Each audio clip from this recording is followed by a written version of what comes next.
Welcome to Ask Alex Anything, the video blog where you can ask me, Alex, anything you want to about religion. Today's question comes from Sue. Sue asks, I just read the new biography of Steve Jobs by Walter Isaacson and kept coming back to the question of why God would give so much talent and vision to such a contemptible person. Sue, this is a question I have contemplated often throughout my years in ministry.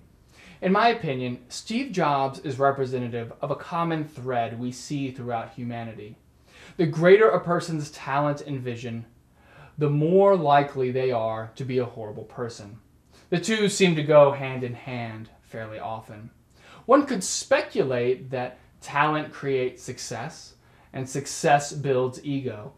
As the ego inflates, it has a tendency to corrupt the person, and because we worship success in our culture, we place these people on a pedestal, further contributing to their corruption.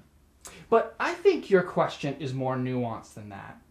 You seem to be asking why God, in all his infinite wisdom, would give world-changing abilities to an individual whose personality borders on evil.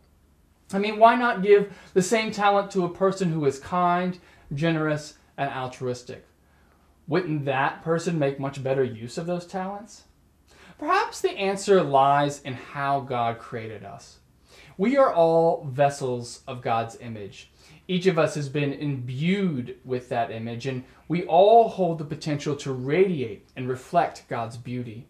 But few of us are able to access this potential because we choose to amplify our own talents at the expense of God's image.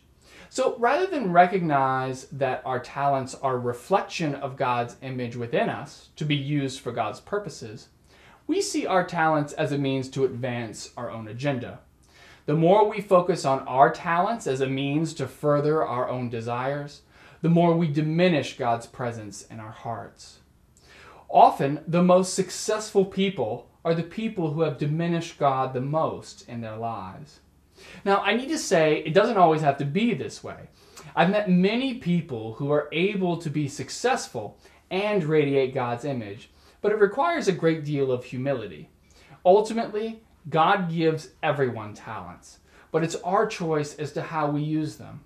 God will use both types of people for God's purposes in the world, but God uses the humble person for much more. I believe this would have been true for Steve Jobs if he had been able to recognize God's image in his own heart. Thanks for the question, Sue. And as usual, keep sending in your questions to Ask Alex Anything or come visit us at pinestreet.org. Until next time, bye-bye.